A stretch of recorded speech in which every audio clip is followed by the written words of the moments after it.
Entonces, revisando los mini proyectos 2, he visto que tal vez en algunos casos existen algunos pequeños errores conceptuales que me gustaría aclarar, sobre todo antes del examen.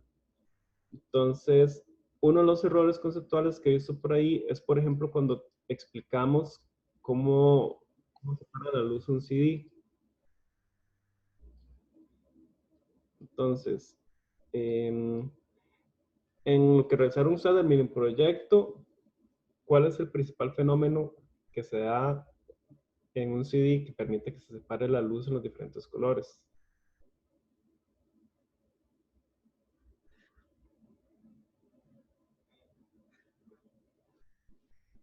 Entonces, de lo que ustedes leyeron, ¿qué es lo que permite que el CD produzca esa separación de la luz? ¿Qué fenómeno está involucrado?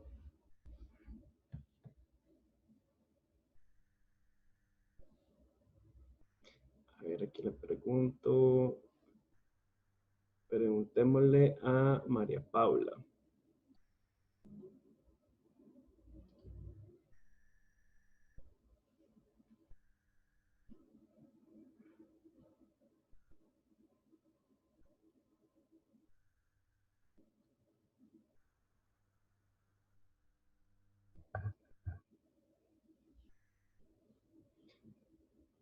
¿Cuál será el fenómeno? Ay, sabes que aquí hay como. Ah, es que no hay esa conversación por el chat. Es que esto no lo tengo por esquivar. Dice María Paula que no se acuerda. ¿Alguien que se acuerde qué fenómeno está involucrado con el fenómeno que permite la separación de la luz en un CD? Pero yo creo que eran varios, más bien. ¿No era el fenómeno de dispersión y difracción? Más o menos. Exactamente. Entonces, los fenómenos, ¿verdad? Por ejemplo, de difracción va a ocurrir sobre todo cuando tenemos una superficie que tenga una microestructura, digamos, del mismo tamaño de la longitud o de un tamaño similar a la longitud de onda. Entonces, recordemos que la longitud de onda de la luz anda, por ejemplo, en la región visible, digamos, entre unos 400 a 700 nanómetros más o menos. Entonces, quiere decir que si nosotros tenemos microestructura en una superficie que tenga más o menos esas dimensiones, va a producir fenómenos de difracción de la luz. Es decir, la luz va a poder interactuar con esas superficies y se va a poder descomponer. Entonces, es un fenómeno un poco complejo, digamos. Por ejemplo, si yo tengo una superficie y que tenga cierto tipo de estructura, por ejemplo, algo como esto. Entonces, si tengo un haz incidente, ¿verdad? El haz se puede ver reflejado diferente en esas superficies. Y entonces, esto va a ocasionar que aquí se produzcan fenómenos de interferencia. Esa interferencia puede ser constructiva o destructiva. Ay, ya lo escribí mal. Constructiva y destructiva. Pero también, dependiendo del ángulo con el que incida la luz, estos haces pueden salir no tan paralelos, sino ya más divergentes, ¿verdad? Y eso me va a permitir que los diferentes longitudes de onda se separen espacialmente más entre sí, ¿verdad? Entonces vamos a tener interferencia y también vamos a tener dispersión. Entonces esto me va a permitir que yo tenga esa separación de los diferentes componentes. Entonces, por ejemplo, hubo unos compañeros y compañeras que tenían un LED morado y cuando hacían la separación utilizando el espectrógrafo casero, veían esto, una luz roja y una luz azul. Entonces, ¿qué creen que significaría eso? En términos de cómo está compuesta la luz de ese LED.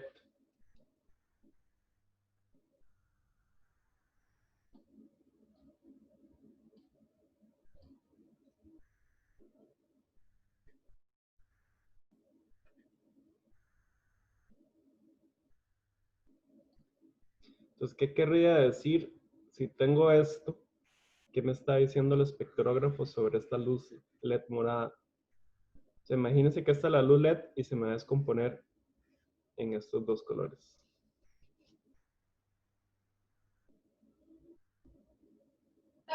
Esos son los colores que reflejan, algo así.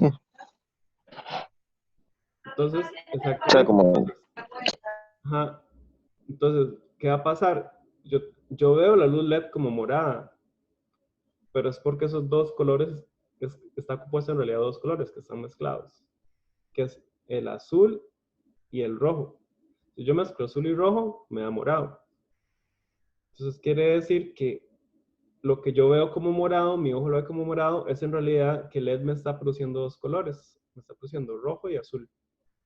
Cuando, cuando esta luz morada incide sobre mi superficie estructurada, ¿verdad? Del CD, por ejemplo, o así. Entonces, ¿qué va a pasar?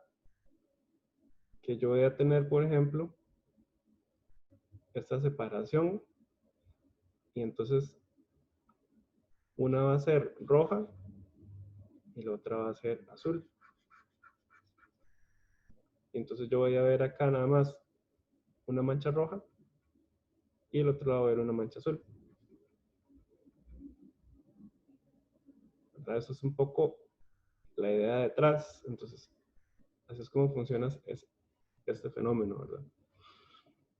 Entonces, para evitar, digamos, caer en algunos errores conceptuales, porque vi que alguna gente explicaba que absorbía los otros colores y solo se reflejaba otros, digamos. No es, en realidad no es correcto decir que en el CD hay absorción de colores, ¿verdad? No, no es un fenómeno de absorción, es un fenómeno de reflexión, interferencia y dispersión de los colores, en realidad. Pero no es realmente correcto decir que aquí en la superficie del CD me absorbe los colores o algo así por el estilo, ¿verdad?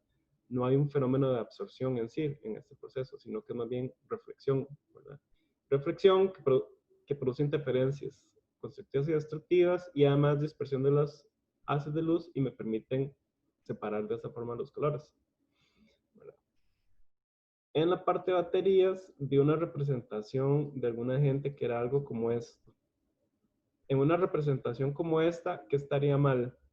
De hecho, están haciendo la batería con un limón, ¿verdad? Era la batería que era como que usted agarra un limón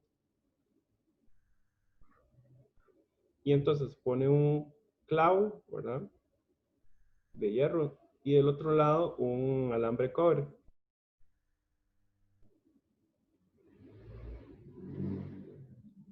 Y entonces la representación gráfica de lo que estaba pasando lo hicieron de esta forma.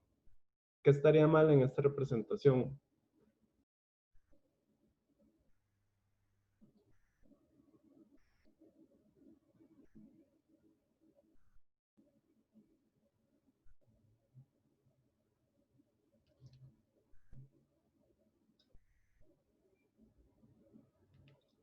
¿Qué estaría mal en esa representación? A ver, alguien que se le ocurra algo. Como la flechita del cobre abajo, que se está reduciendo. Entonces tiene que ir al revés. Ajá, exactamente. Eso es una. Entonces, aquí está mal. El cobre tendría que reducirse.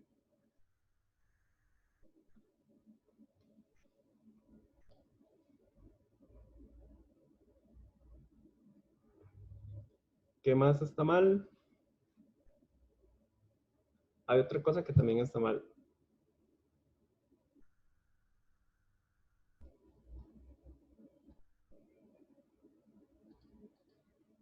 Lo de los electrones no tiene que ir arriba. Exactamente. Entonces, esto así es un error conceptual muy importante porque no, los electrones, si los electrones me están yendo por la disolución, quiere decir que el sistema está en cortocircuito, ¿verdad? Entonces, los electrones pasan por el camino más corto y más sencillo, o sea, va a pasar por el alambre, pasan por acá arriba. Entonces, no es correcto decir que los electrones me van a pasar acá. De hecho, eso era lo que me había preguntado Gabriel la vez pasada, que me dijo Gabriel que, si era, que entonces si era mentiras que uno se puede electrocutar si le caía un tostador en una bañera, era algo así, Gabriel. Sí, profe. De casualidad no averiguó que si se puede electrocutar uno o no. Es que lo que yo tengo entendido es que es falso. Ajá. Lo que yo tengo entendido es que es falso. Sí, pero depende de la bañera a final de cuentas, porque puede haber dos casos. Si la bañera, por ejemplo, es de plástico, ¿verdad? La cuestión es, digamos que yo tengo una bañera y está una persona aquí de pie y digamos que el tostador cae por acá. Entonces, el problema va a ser si la corriente decide pasar a través de nosotros, ¿verdad? Yo me voy a electrocutar si la corriente pasa a través de mí. ¿Qué pasa? Uno se electrocuta es por la corriente, no se electrocuta por el voltaje, ¿verdad? Uno puede estar a muy alto voltaje, pero si no hay paso corriente no se va a electrocutar. Lo que lo electrocuta a uno es la corriente.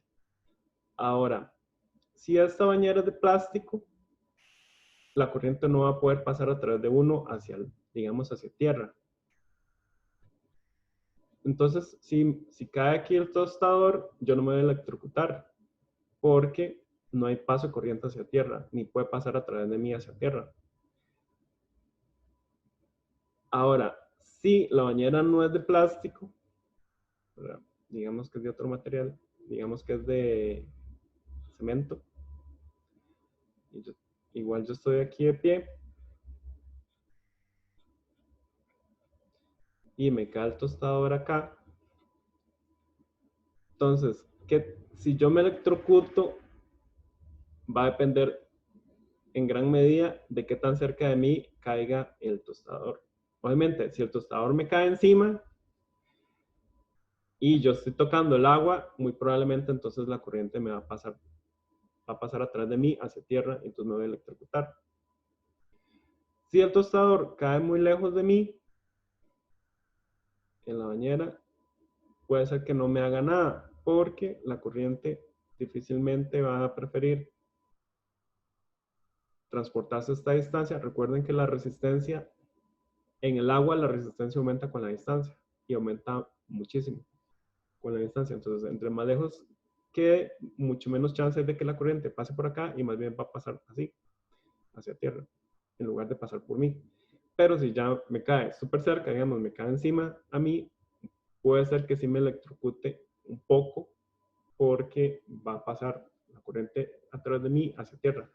Acá la resistencia va a ser tan grande, si la distancia es mucha, que entonces no me voy a electrocutar porque la corriente que me llega después de pasar por toda esa resistencia es muy poca, sobre todo si es, digamos, agua que no tiene mucho contenido de sales, ¿verdad? Entonces va a depender un poco del contexto. Si es este caso, digamos, bañera de plástico, va a ser muy poco probable que yo me electrocute, en realidad. Y de hecho hay como videos de un señor ahí en YouTube, un señor o una bañera de plástico que se echaba, creo que no sé si era un tostador o una secadora de pelos, la echaba ahí y no se electrocutaba. Obviamente no les aconsejo que se pongan a hacer esos experimentos en casa, ni mucho menos. Y lo otro es, si hago una batería con un limón, ¿cuál sería el electrolito?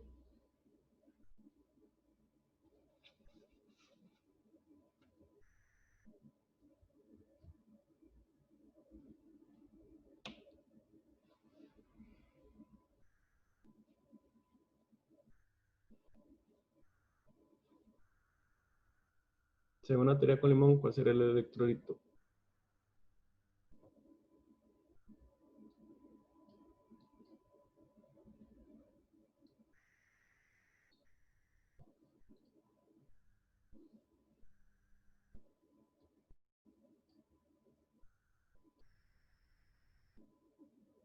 Dice Engel que el alambre. ¿Qué dicen ustedes? ¿Cuál sería el electrolito? ¿Están de acuerdo que sería el alambre? No sé, como los iones hidrógeno o algo así. Ajá, exactamente. Entonces, el limón tiene ácido cítrico. Entonces el electrolito acá sería el ácido cítrico.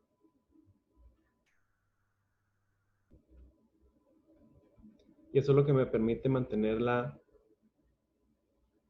el contacto eléctrico al final de cuentas. Ajá. Entonces, es una parte muy importante de la batería. Si yo voy a representar la batería, tengo que representar también cuál es su electrolito. Entonces, en este caso, el electrolito sería ese ácido cítrico que tengo en la batería. O el ácido en general, digamos. Al final de cuentas es un ácido. Que por cierto, el ácido cítrico es un ácido fuerte o un ácido débil.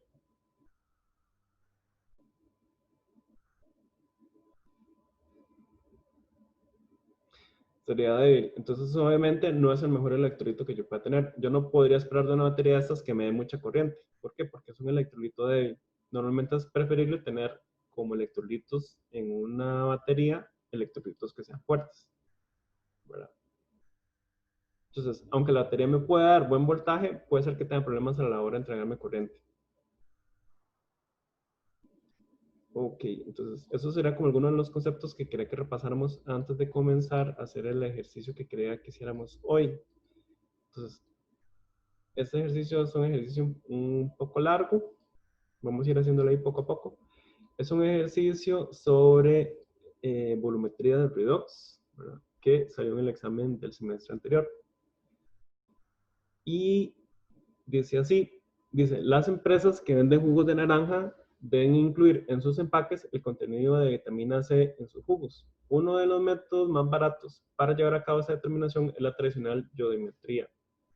Dado que el yodo no es un buen estándar primario, el yodo para la valoración debe formarse in situ a partir de yodato, que va a ser el reactivo limitante para la formación del yodo in situ, el cual es un buen patrón primario, el yodato, o sea, y un exceso de yoduro en medio ácido de acuerdo con la reacción 1. Entonces yo tengo el yodato, que yo lo peso y es mi patrón primario, y agrego exceso de yoduro y eso me forma yodo in situ. Luego dice, el exceso de yoduro y el yodo formado forman la especie triyoduro. Entonces, como yo tengo exceso de yoduro y tengo yodo, esto me va a formar esta especie, que se le llama el triyoduro. Una vez que se forma el triyoduro, se lleva a cabo la oxidación de la vitamina C con un exceso de triyoduro para dar yodo. Entonces, esta es la vitamina C, que de hecho estamos hablando de los limones. Esta sería, de hecho, la estructura de la vitamina C, o sea, el ácido cítrico. Y me va a reaccionar con el triyoduro para formar la especie oxidada y el ion yoduro otra vez. Luego, la cantidad de triyoduro que no reaccionó puede ser determinada mediante una valoración con tiosulfato. El punto final de esta valoración logra verse mejor si se adicionan unas gotas de una disolución de almidón como indicador. Entonces, normalmente estas valoraciones se van a ver de un color como moradillo. Entonces, con lo que hemos leído hasta ahora, ¿qué tipo de valoración sería esta? Directa, indirecta, por retroceso.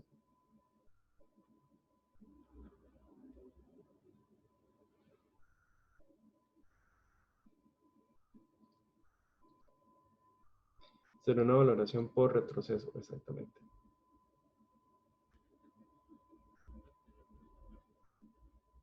Por retroceso.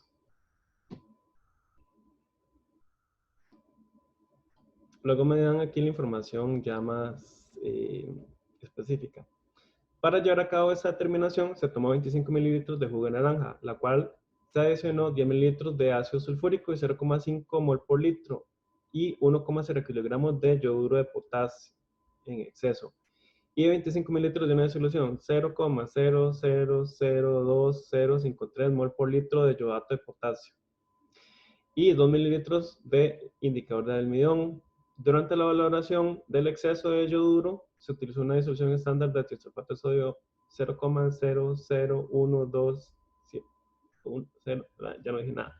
0,001027 mol por litro. A continuación, se presentan los datos del volumen consumido por la disolución estándar de tisulfato de sodio.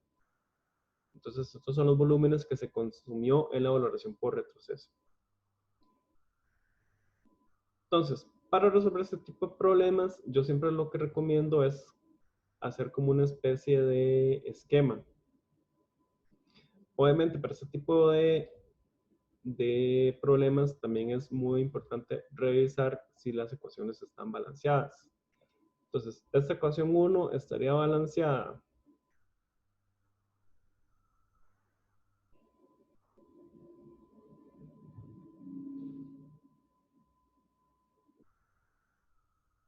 No, ¿verdad? Falta oxígeno por ahí. Entonces, lo primero que tenemos que hacer es ir balanceando las ecuaciones. Entonces, tengo balancear ecuaciones. Entonces tengo yoduro más, bueno, yodo más yodato que produce I2.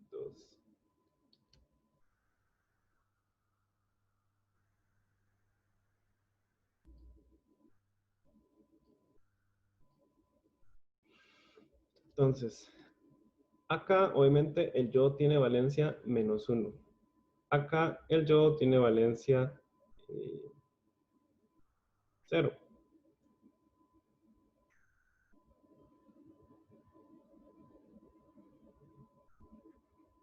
Y dice que esto se realiza en medio ácido.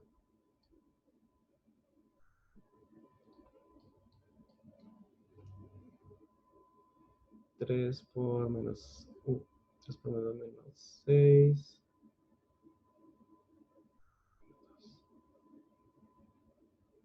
Más 5 sería yo acá.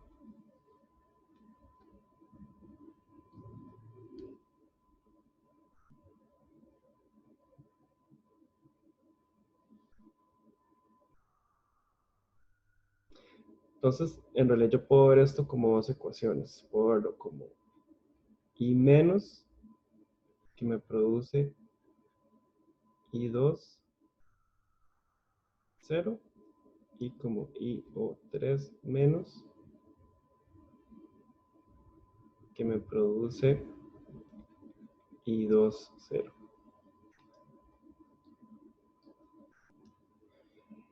Entonces, aquí paso de -1 a 0. Bueno, acá le pongo un 2 para balancear. Y de aquí paso. Entonces, hay una transferencia de 2 electrones.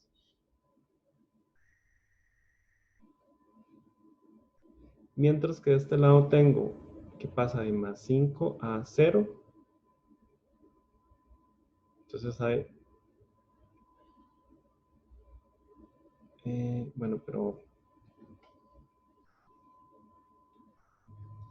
tengo que poner acá un 2. Entonces son 10 electrones.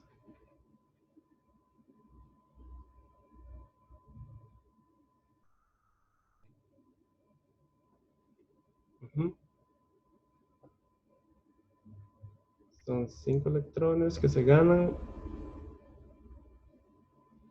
De acuerdo. Ahora, acá tengo 3 oxígenos. Entonces, como es un medio ácido, agrego 3 aguas. Y ahora tengo 6 hidrógenos de este lado. Entonces agrego 6H más de este lado.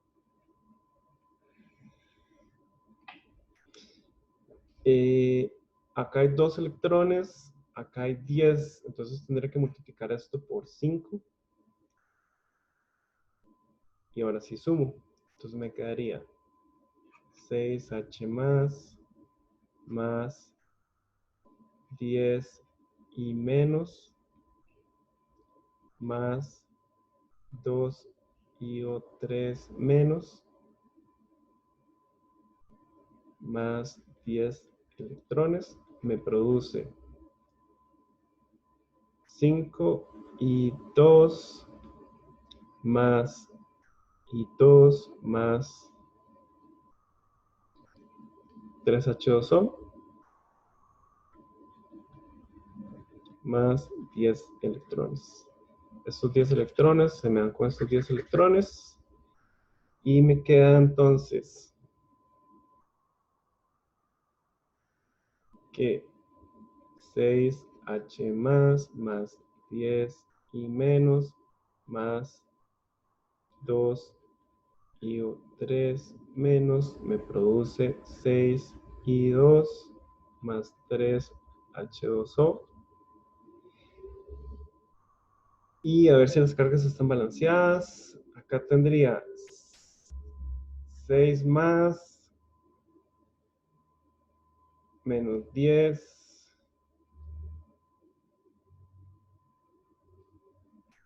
más 2 menos 2.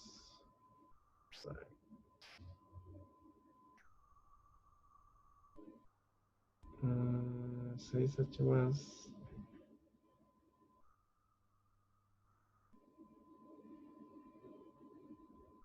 5, 10.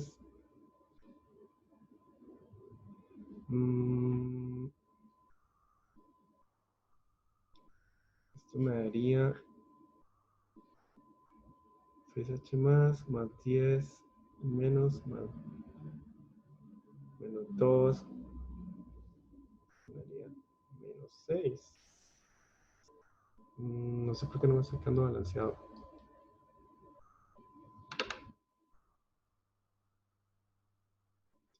A ver.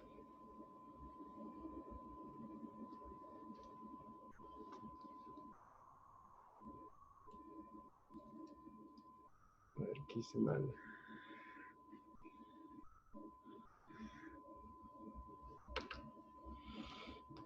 A ver, tengo 6, 2 por 2, 6, 3.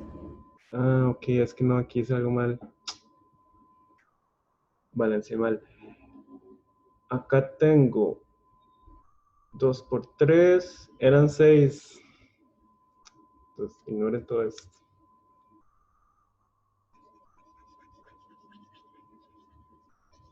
Ve que es que ustedes no me dicen nada. Entonces, acá no eran 3, sino que era, acá tengo 2 por 3, 6 oxígenos, entonces acá era 6 aguas y sería 12 protones más bien. Entonces ahora ahí ya sí nos queda bien. Entonces sería, la ecuación final sería, básicamente lo que teníamos antes sería 12H más 10 y menos más 2 y 3 menos me produce 6 y 2 más 6H2O. Entonces ahora eso serían 12 positivas menos 12 negativas. Me daría 0 de ese lado y me da 0 del otro. Entonces, vean que esta ecuación en realidad está más complicada como yo la escribí y en realidad se puede dividir todo entre 2. Entonces yo puedo escribirla como 6H más 5 y menos más IO3 menos me produce 3 y 2 más 3H2O. Entonces en realidad se puede simplificar a la mitad como de esta forma. Y eso sería la primera ecuación balanceada.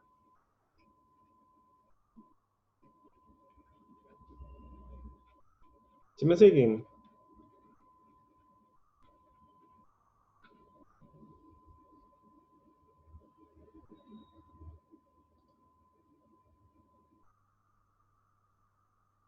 Ok. Esa era la primera ecuación. Luego tenemos la de yodo con triyoduro.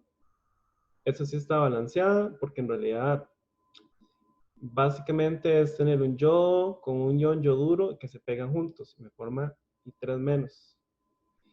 Y en realidad eso forma no sé si en algún curso en química general lo hacía hablar un poco de eso, pero estos iones trillo duro en realidad forman una estructura lineal, como esta forma, y un ion así.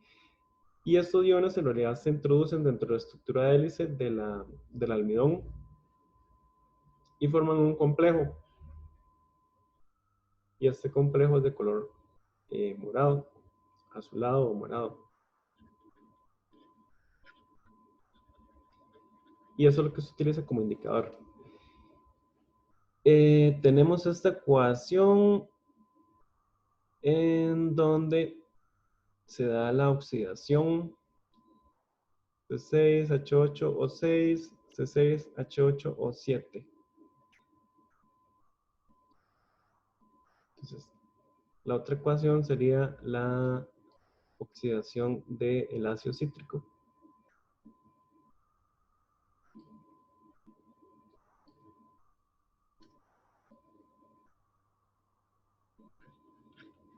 Oxidación del ácido cítrico.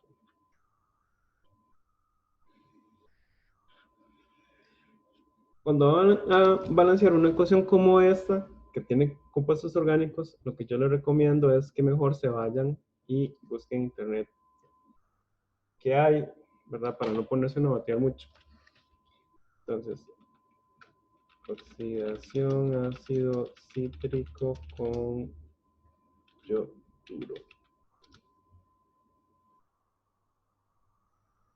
Con triyoduro.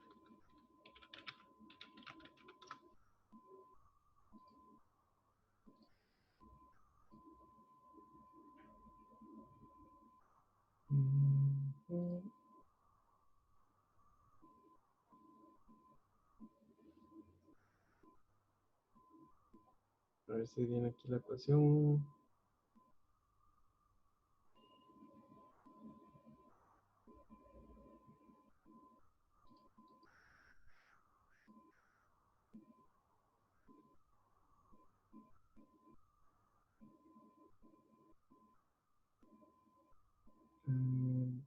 Creo que esa no es la ecuación en realidad.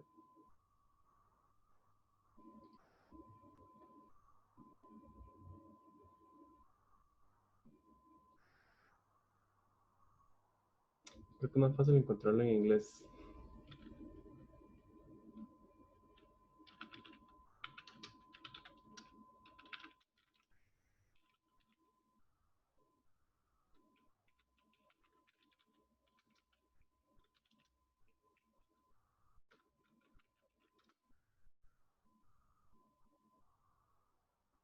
Aunque ahora me salen recetas, Naker.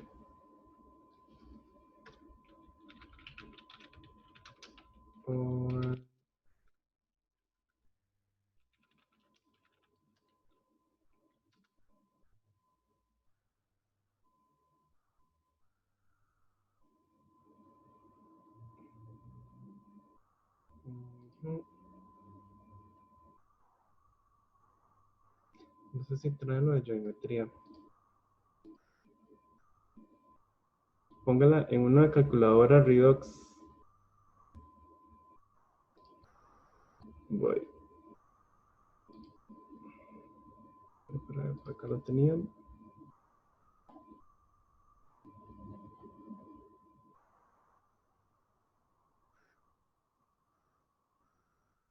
Yo quería enseñarles lo fácil que era encontrarlo así, pero por lo visto no me salió.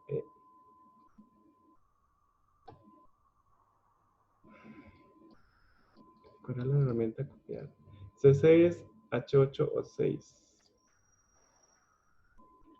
C6, H8 o 6 más y 2.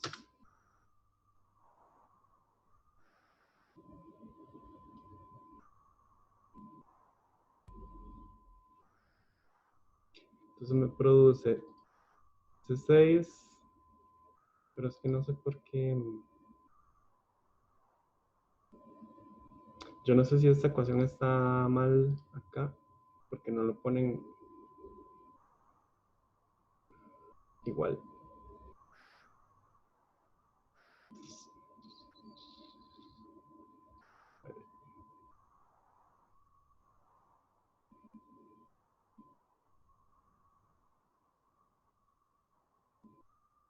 Mm.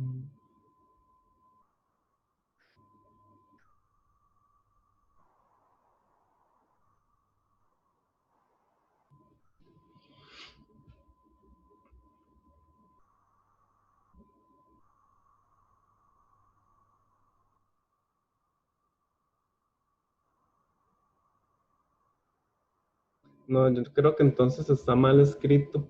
Ajá, como está ahí. Bueno, podemos asumir que estos dos electrones no se arrancan y que entonces básicamente quedaría de la misma forma.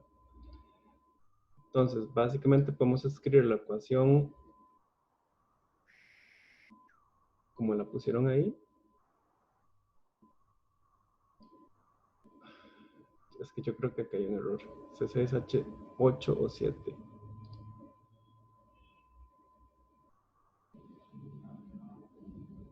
No, yo creo que la escribieron mal. Espere para ver. Yo la tenía.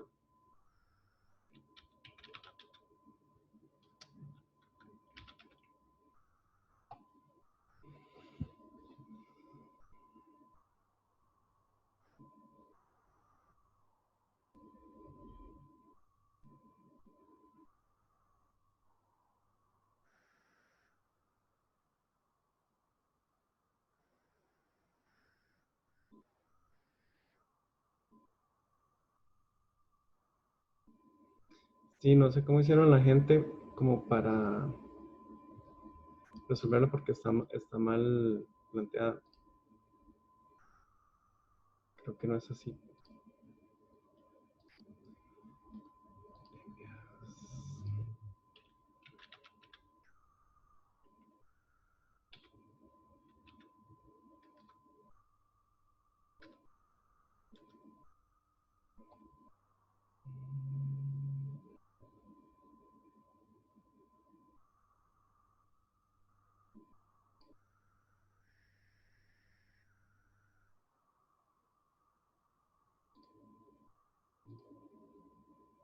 Espérate para ver.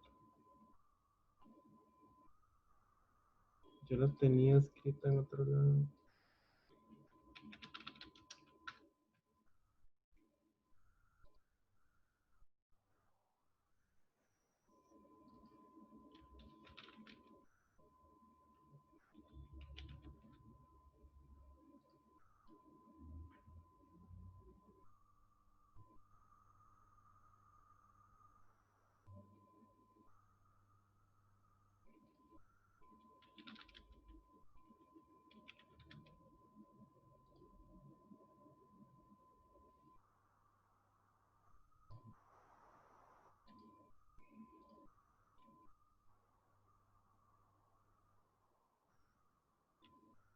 Creo que ya por fin la encontré.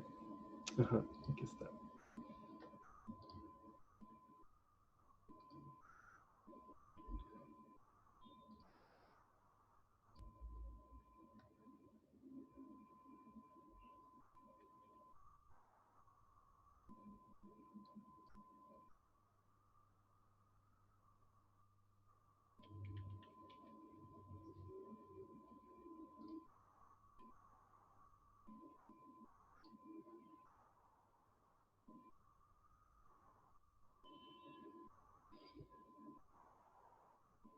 Esta sería la ecuación. No sé por qué yo había escrito la ecuación como en bonito y como que le habían quitado la pregunta y la pusieron como toda mal. Pero la ecuación correcta sería esta.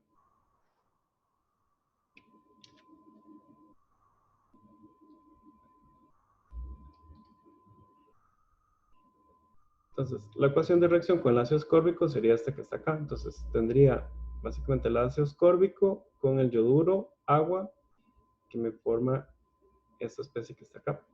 Entonces, esta sería, y de hecho esta versión ya está balanceada.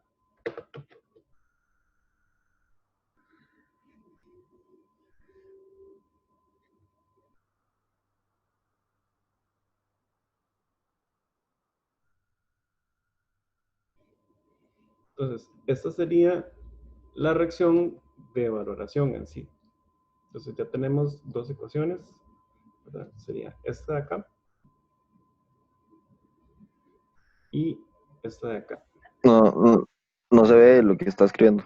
Ah, perdón. A ver, ahora,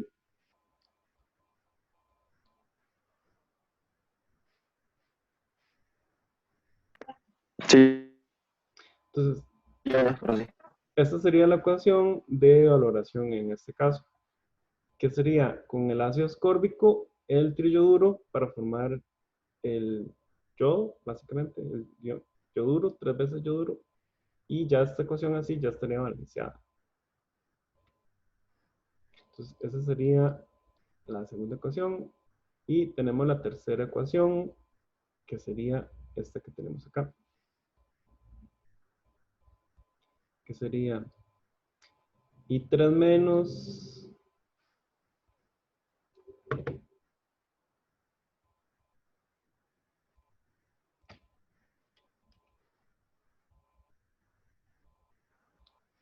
I3 menos más S2O3 menos 2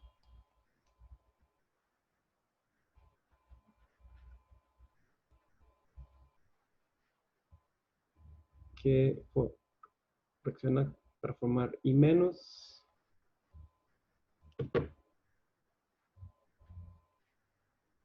más S4O6 menos 2. 4O6 menos 2. Pues balancear esta otra ecuación también es un poco tricky.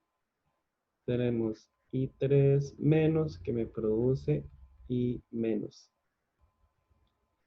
Pero en realidad I3 menos lo podemos escribir como si fuera I2 más I menos que me produce I menos. Pero aquí sería 3. Entonces, tener esto aquí arriba es como tener esto aquí abajo en realidad. Entonces, el yodo acá está como 0 y aquí pasa a menos 1. Entonces, quiere decir que hay en realidad una transferencia de 2 electrones.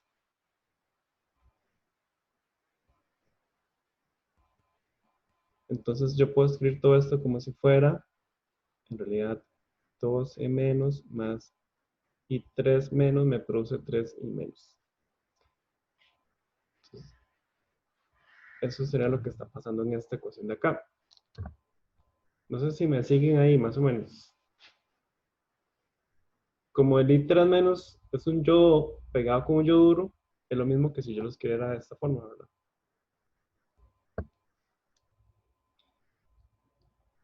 Ahora, tenemos la especie S2O3 menos 2.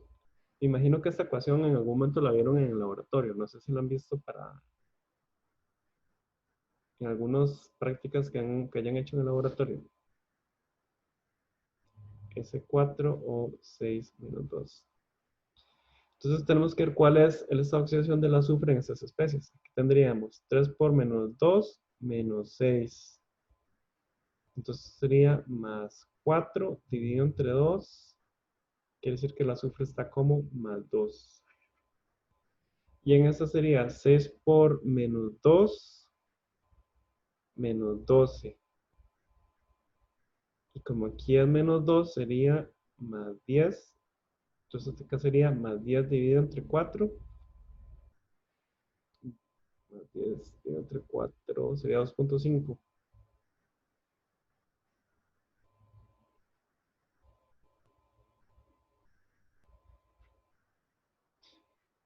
Ahora, acá tengo 2 azufres. Acá tengo 4. Entonces tengo que multiplicar acá por 2. Entonces quiere decir que hay una transferencia de cada azufre pasa de más 2 a más 2.5. O sea que por cada azufre hay una transferencia de 0,5 electrones. Pero como son 4 azufres, en total son 2 electrones. Entonces quiere decir que aquí voy a pasar más 2 electrones.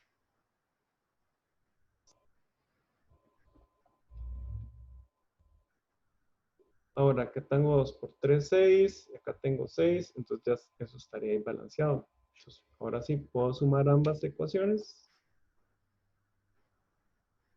Y me quedaría en total 12 menos más y 3 menos más 2S2 o 3 menos 2 que me produce 3 y menos más S4 o 6 menos 2 más 2 electrones.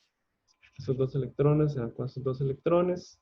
Y ahora tengo que revisar que las cargas estén balanceadas. Aquí tendría menos 1 y 2 por menos 2, menos 4, menos 5. Y aquí tendría menos 2 y menos 3, también menos 5. Entonces la carga también está balanceada. Esta sería la ecuación balanceada. Pues vean, todo este rato solo para balancear las ecuaciones, básicamente. Entonces, escribamos ahora sí las tres ecuaciones juntas. Sería, voy a ponerlas por acá.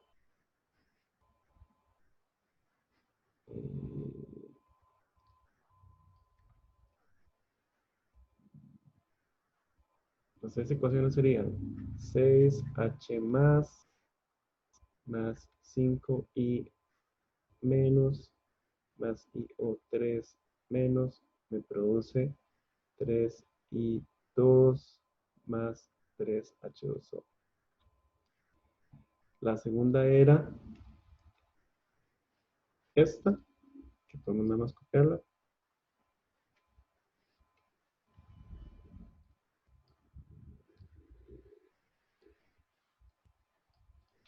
Y la tercera era esta que tenemos acá, que es I3 más 2S2O3 menos 2 me produce 3 y menos más S2O6 menos 2. Y bueno, había otra extra, pero que no era muy importante, que es esta. I2 más I menos me produce I3 menos. Entonces, ya tenemos las tres ecuaciones. Ahora nos interesa saber cuáles son las relaciones estequiométricas.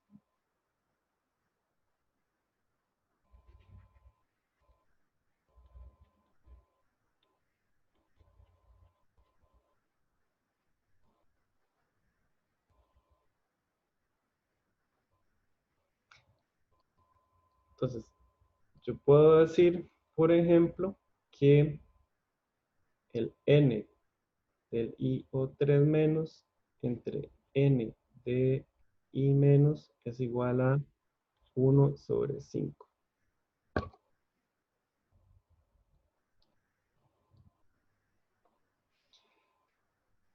También puedo decir que,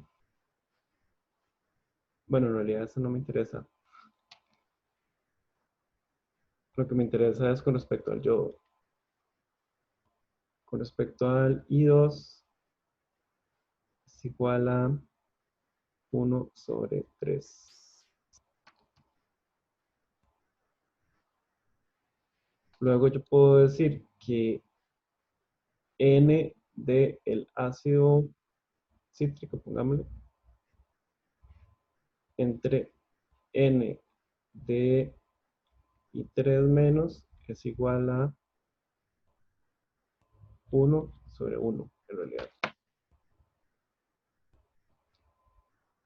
Y luego tengo que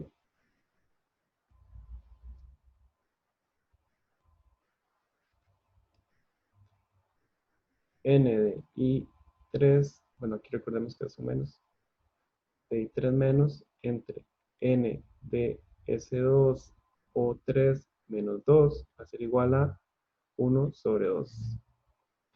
Entonces, estas son las relaciones estequiométricas que va a ser importante mantener en mente.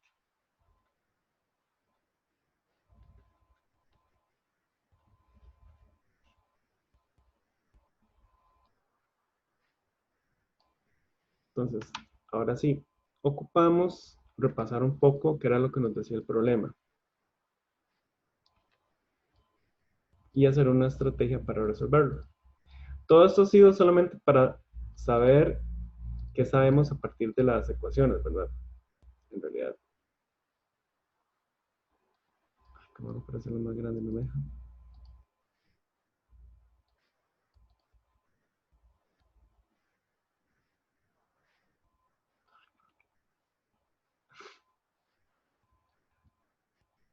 ¿Por qué no me deja hacerlo más grande? Bueno, trajémoslo así, no importa. Entonces, ¿cómo hacemos una estrategia para resolver el problema?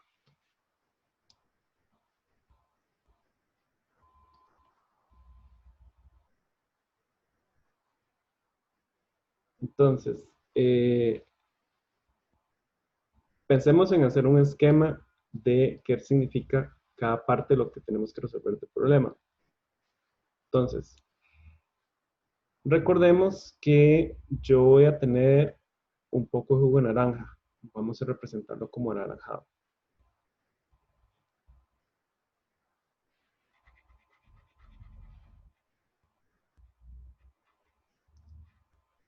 Ahora, a este jugo de naranja yo le voy a agregar un poco de trillo duro. Representémoslo como rojo.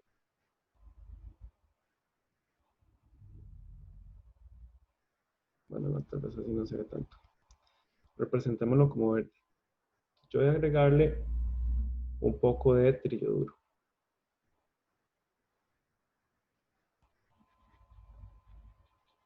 Parte de este trillo duro me va a reaccionar con el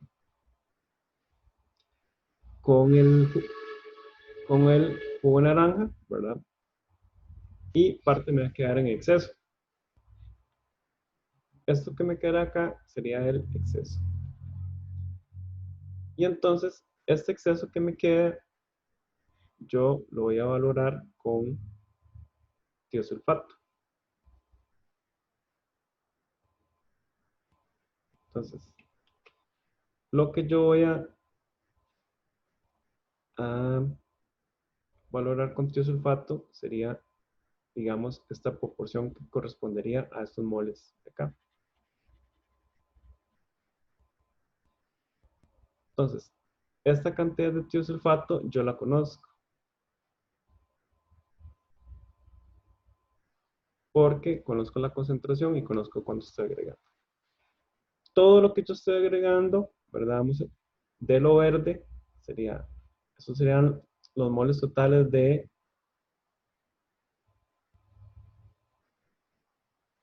trillo duro que estoy agregando en realidad. Estos acá serían los moles que estaría agregando de S2 o 3 menos 2. Y esos en anaranjado serían los moles del ácido cítrico.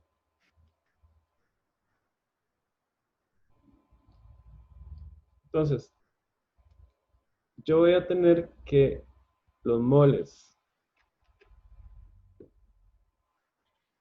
de I3 menos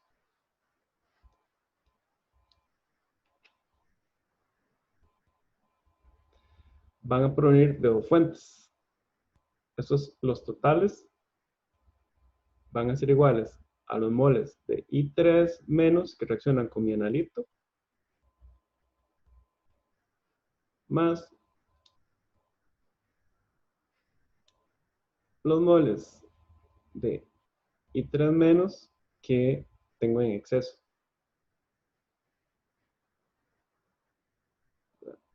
Entonces, estos de acá serían los que me reaccionan con el jugo de naranja y estos de acá serían los que me reaccionan con el trillo duro.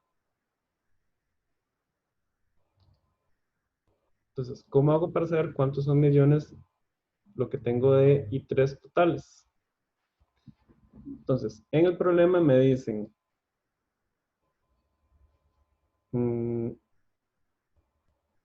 para llevar a cabo esta terminación se tomó 25 mililitros de jugo de naranja, a la cual se adicionó 100 mililitros de ácido sulfúrico, 10 gramos de K en exceso y 250 mililitros de una solución 0,00050 20,53 mol por litro de yodato de potasio. Entonces recordemos que acá me decían que el yodato de potasio era el reactivo limitante. Entonces, ¿cuánto se me va a producir de yoduro? Está directamente relacionado a cuántos moles agregué de yodato de potasio. Entonces, lo primero sería calcular cuántos son los moles de yodato de potasio.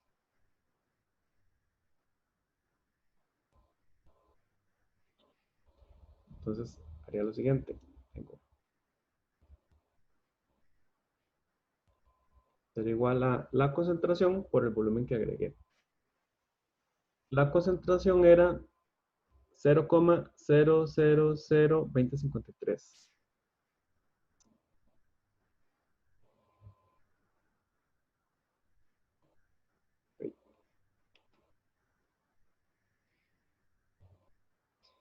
Y esto lo multiplico por el volumen, que eran 25,00.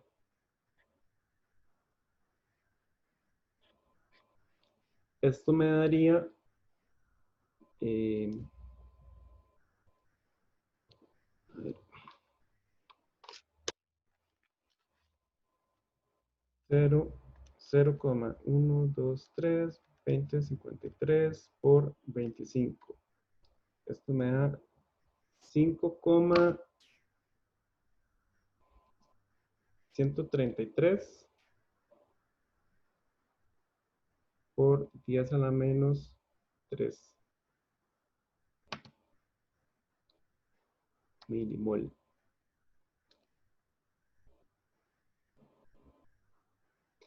Ahora, ¿cómo hacemos para saber cómo se relacionan estos moles de yodato con los de yodo? Entonces, nos fijamos en las relaciones estequiométricas. Me quedó esto más grande, pero acá está. Los moles de yodato entre los moles de yoduro es igual a 1 entre 3. O sea que los moles de yoduro serían 3 veces los de yodato.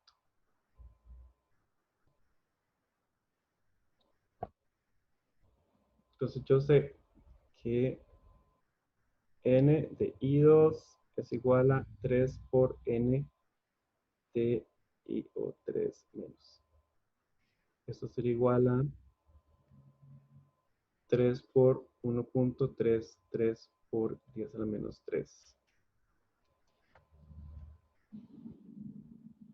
Porque puse 1, es 5,133. 5,133 por 10 a la menos 3 por 3. Esto me da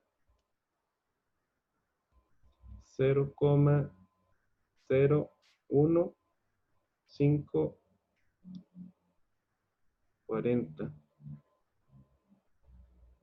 milimol de yodo. Ahora, según esta ecuación, los moles de yodo son iguales a los de triyoduro. Entonces, N de I3 menos va a ser igual a 0,01540 milimol. Entonces, y estos son los totales. O sea, lo que tengo acá. Equivale a esto de acá. Ahora, tengo que calcular los de triyoduro en exceso. ¿Cómo hago para calcular los de triyoduro en exceso? Entonces, esos se relacionan con los que reaccionaron con el tiosulfato. Entonces, lo primero que ocupo saber es cuántos son estos moles de tiosulfato. Entonces, a ver. N de S2 o 3 menos 2 va a ser igual a la concentración que eran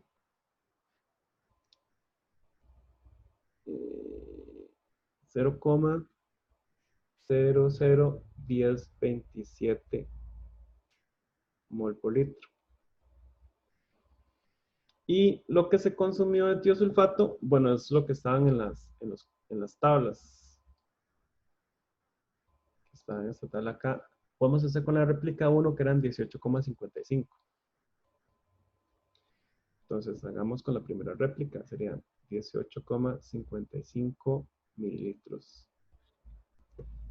Entonces, esto me daría 0,001027 por 18,55. Esto me da 0,01905 milimol. Ahora, ¿cómo trasladamos los moles de tiosulfato a moles de triyoduro en exceso? Entonces tenemos que recurrir a la relación estequiométrica según las ecuaciones balanceadas. Entonces, los moles de triyoduro iban a ser los de tiosulfato dividido entre 2, según esta relación. Si paso esto a multiplicar acá, entonces nada más tengo que dividir entre 2. Entonces, quiere decir que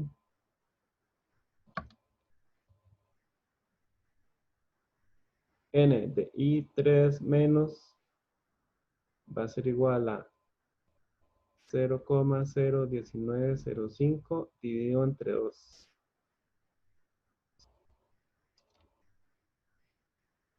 0,01905 dividido entre 2. Eso me da 9,525 por 10 a la menos 3. Estos moles de triyoduro serían estos del exceso. Entonces quiere decir que yo puedo despejar los moles de triyoduro que correspondían al analito, porque ya conozco los totales y los de exceso. Entonces yo digo N de I3 del analito va a ser igual a 0,01540 menos 9,525 por 10 a la menos 3. 0,01540 menos 9,525 por 10 a la menos 3 me da 5,875 por 10 a la menos 3. Esos serían los moles de triyoduro que reaccionan con el analito. Ahora, como esos son los de triyoduro que reaccionan con el analito, ocupo ver cuál es la relación de esos con el ácido cítrico. Y vimos que es una relación 1 a 1. Entonces, quiere decir que esos son iguales a los moles del ácido cítrico, básicamente. Entonces, ya sabemos cuántos moles de ácido cítrico tenemos. Y lo que me están preguntando es... Bueno, eso es una pregunta que me están preguntando. Voy a copiar esto. Y lo traigo para abajo.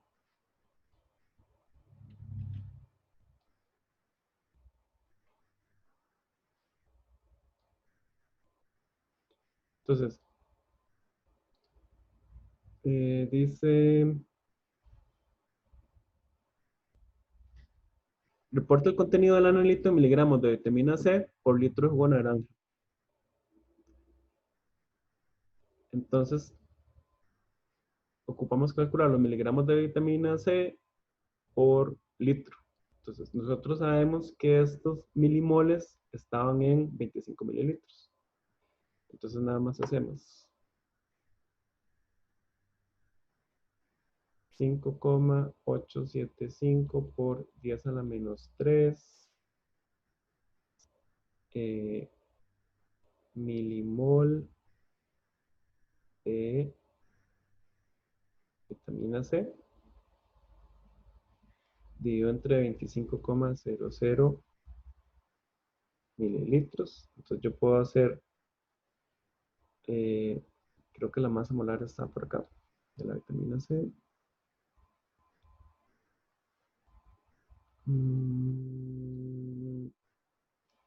No, parece que no.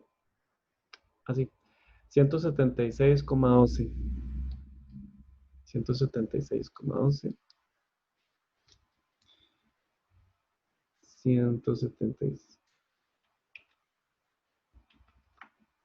176,12 gramos por mol. Y luego digo Un litro son 1000 mililitros. Y entonces esto me debería dar miligramos por litro. Esto por 176.12 por 1000 dividido entre 25. Esto me da 41,39 miligramos por litro de vitamina C en el jugo de naranja, ¿verdad? Obviamente.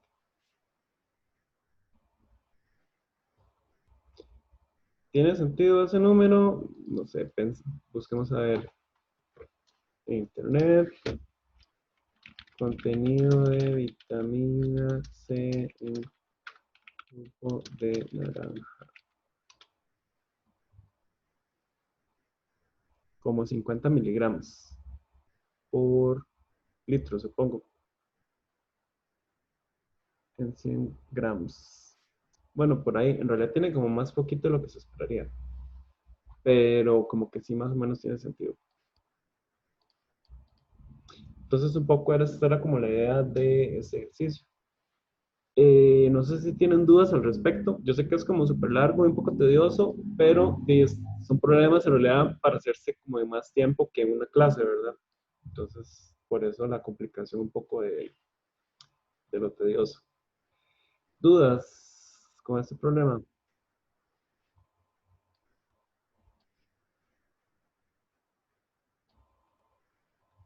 Y esa que dice pregunta extra, calcule los mil equivalentes de vitamina C por litro de jugo de naranja, solo presentar una muestra de cálculo. Entonces, eso sería usando normalidad. Era como una pregunta extra, pasar estos datos a normalidad, básicamente. Entonces, habría que hacer la conversión a normalidad, básicamente.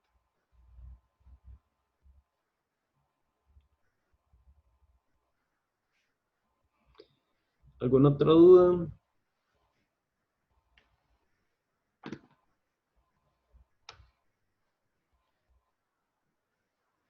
Tengo una pregunta, pero es nada que ver con la materia, digamos. Ajá.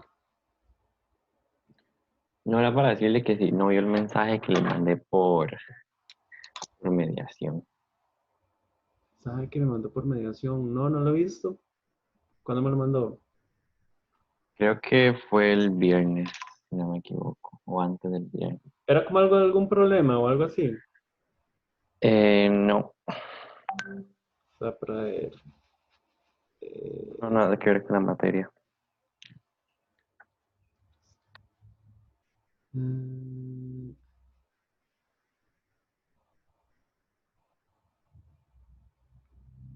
¿Quién me está hablando? Sergio, ¿era?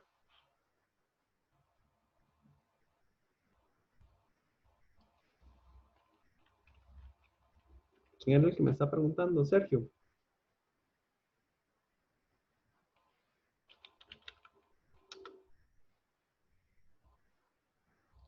Mm. Ah, ya me cayó. Ah, sí, bueno, después le respondo. Está Ah, bien. ok, ok. No era para ver si lo había visto o no. Sí lo vi, sí lo vi, sí lo vi. Ok, Ya me perfecto. cayó la peseta. Eh, Gracias. sí, ahora le respondo. ¿Alguna otra duda? Consulta. Profe, como para cuándo está el proyecto? Como la revisión del mini proyecto, ¿se refiere?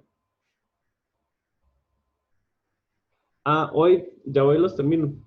Estoy a punto de terminar. Muy seguramente hoy. Lo que pasa es que también depende de qué tanto duren los otros compañeros, porque normalmente como que hacen como el release de todos a la vez. Entonces, eso es como un poco la limitante.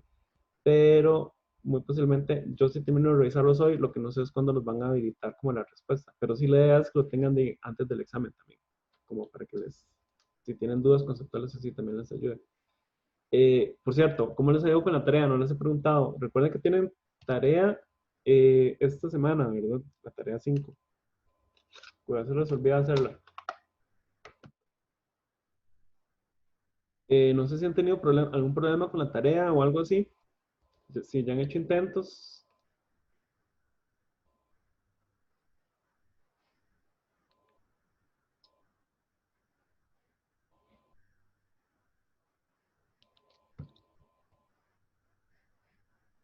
Ok, pero bien.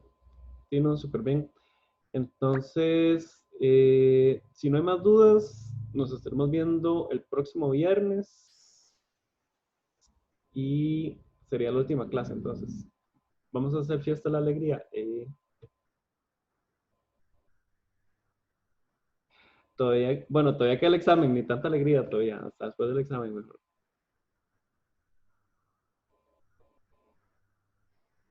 Bueno, entonces, hasta luego. Nos vemos el próximo viernes.